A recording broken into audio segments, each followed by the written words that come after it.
En quelques mots, quel est votre souvenir le plus marquant en réanimation? L'arrêt de soins.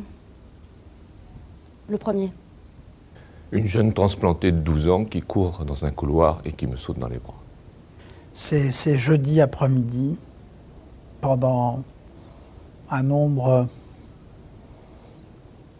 important de mois, voire même d'années, où Maurice Goulon, un des fondateurs de la réanimation, revenait dans le service et me faisait l'histoire de la naissance de la réanimation en France, de la naissance de la garde, de comment ils ont petit à petit créé les services de réanimation, la façon dont on prend en charge les patients de réanimation.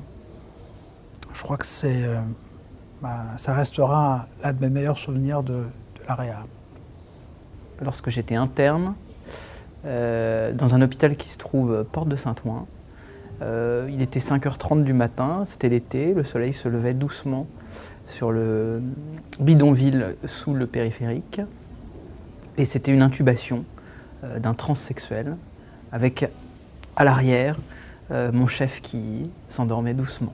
Voilà. La lettre d'une patiente guérie d'un SDRA sévère et qui était ravie d'avoir une vie normale. Pendant la pandémie grippale, la nécessité de césariser en urgence dans le service une jeune patiente qu'on a évidemment intubée, ventilée avant, lui promettant que tout irait bien et tout s'est très bien passé. Ma première garde de chef. Je développe. Pourquoi pas? Non, on va rester là-dessus, ma première garde de chef. C'est une jeune qui était encore ventilée dans un poumon d'acier, séquelle de polio, un syndrome restrictif énorme, que j'ai trachéotomisé contre son gré dans les années 73, ventilée à la maison, et finalement décédée 50 ans plus tard, alors qu'elle était condamnée à cause d'une insuffisance cardiaque absolument énorme, par les cardiologues en particulier. Et quand je suis parti en retraite, elle a voulu que je continue à la voir chez moi, ce qui était totalement impossible. Et puis on l'a trouvée morte à côté de son ventilateur, elle ne s'était pas branchée. Une histoire très dure pour moi. C'est un souvenir assez difficile, c'est le jour où on a pris la décision de faire une limitation de soins pour un de nos amis. Et on l'a accompagné et c'était assez délicat. D'ailleurs, après j'ai changé de service. Mon souvenir le plus marquant, c'est alors que j'étais chef de clinique, c'est une limitation thérapeutique sur un arrêt cardiaque chez un jeune homme de 20 ans, vivant seul avec sa mère, ayant retrouvé son fils en arrêt cardiaque et n'ayant pas démarré les manœuvres de réanimation par manque de connaissances, et qui a appris avec une énorme violence à mon encontre la décision et malheureusement le pronostic effroyable de son fils. Et ça a été un moment très très éprouvant. Sur un arrêt thérapeutique, une famille qui était complètement dans le refus et la non-acceptation, et qui le jour du décès du malade est finalement venu nous remercier et était soulagé de la situation. On m'a pourtant prévenu il y a quelque temps, j'ai eu du mal à en choisir un. Je dirais seulement que, ce que j'ai envie de dire, c'est que j'aime beaucoup le service public, c'est pas la réanimation en particulier. Et ce qui m'a fait le plus plaisir, c'est quand un SDF m'a offert 2 mégots de cigarettes après que j'ai tiré d'affaire.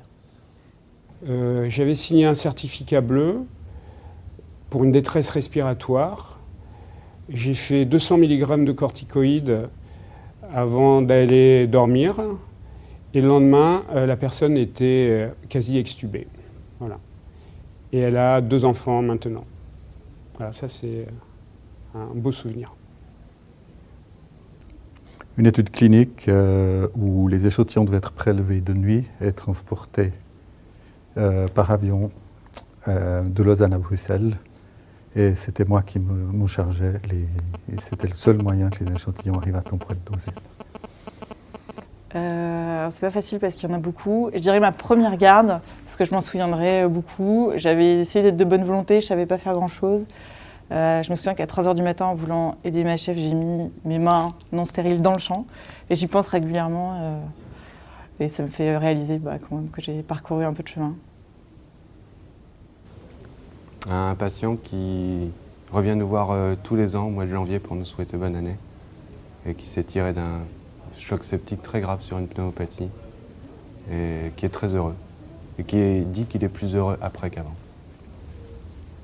C'est un souvenir triste, puisque c'est la perte au cours d'une garde un dimanche. Donc quand on est seul, d'un jeune homme qui avait mon âge, d'une anémie hémolytique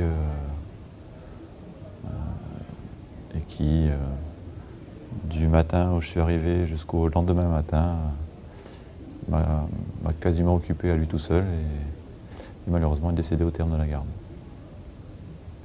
Les blagues dans le bureau. Difficile d'en avoir un de plus marquant, peut-être une cohorte de patients dont plusieurs figures sont gravées dans ma tête, de patients qui, sans nous, seraient tous décédés. Mais pas de point en particulier, parce que je pense qu'il y a trop de gens qui sont passés devant nous et on a pu aider. Soit parce qu'ils ont pu s'en sortir, soit on a pu aider à essayer de les sauver, même si on n'est pas arrivé à la fin à faire ce qu'on voulait. Quand une patiente qui est restée à peu près 3 mois chez nous pour un Guillain-Barré est venue boire le café dans notre salle de détente en sortant de sa chambre pour la première fois. Le plus marquant, c'est sûrement ma première garde en étant externe, en réanimation, pour prendre en charge un malade traumatisé, crânien, très grave. Et c'est là où j'ai décidé d'être réanimateur. J'ai beaucoup de souvenirs. Je n'ai pas...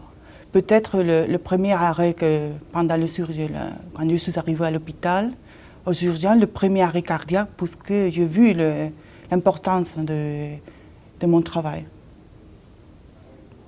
En formation interne, donc on avait une patiente qui s'est présentée pour une intoxication au benzo. Et elle était un peu obnubilée, donc j'étais jeune première année, donc on allait l'intuber. Et donc en collaboration on avait l'équipe de SAMU avec. Et donc l'un de nos collègues a commencé à l'intuber avec une sédation qui était légère. Et on se voit que la malade qui surveille dit ça suffit, donc vous n'intubez pas. Donc on était... donc voilà.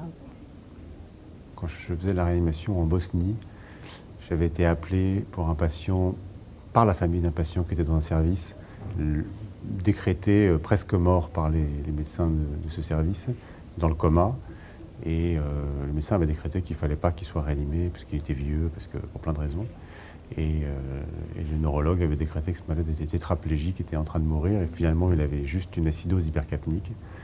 Et donc, on l'a pris en réa, il est extubé en quelques jours et rentré chez lui et repris une vie normale.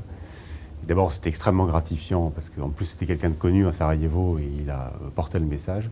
Et surtout, c'est un exemple que j'ai beaucoup utilisé dans mes enseignements dans les Balkans pour prouver que la réanimation servait à quelque chose, même avec des moyens simples et peu onéreux. Alors le plus marquant, je ne sais pas, mais en tout cas le plus récent, je suis parti en mission cet été à Kaboul et les enfants que j'ai eu à prendre en charge, c'est pas mes patients que je vois tous les jours en France, et c'est toujours très intéressant. La première annonce d'un décès en tant que jeune interne et je n'étais pas armée pour annoncer ça et c'est le gros problème de notre formation et j'y pense tous les jours quand maintenant je vais annoncer des mauvaises nouvelles à des familles. Je me suis formée et j'ai appris autrement. Une femme qui venait d'accoucher son 4e bébé et elle a décédé à cause du H1N1. Le premier patient qui est revenu nous voir. Moi, c'est un souvenir pénible, une petite de 14 ans qui est décédée d'insuffisance cardiaque post-chimiothérapie. Voilà, ça date d'il y a très longtemps et c'est le souvenir le plus marquant que j'ai. Voilà. Sa mère ukrainienne, perdue toute seule en France. Voilà. Bah, c'est forcément les premières gardes. À l'époque, il n'y avait pas Internet. On n'avait pas de documents disponibles facilement. Donc on partait avec au moins 2 gros sacs pleins de bouquins, plein de revues générales, de façon à essayer de contrôler toutes les situations qui étaient possibles. Troubles du rythme, déshydratation, problèmes neurologiques, etc. Donc c'est surtout ça, ouais. C'est les premières gardes. Ça a été difficile. Enfin, il est arrivé.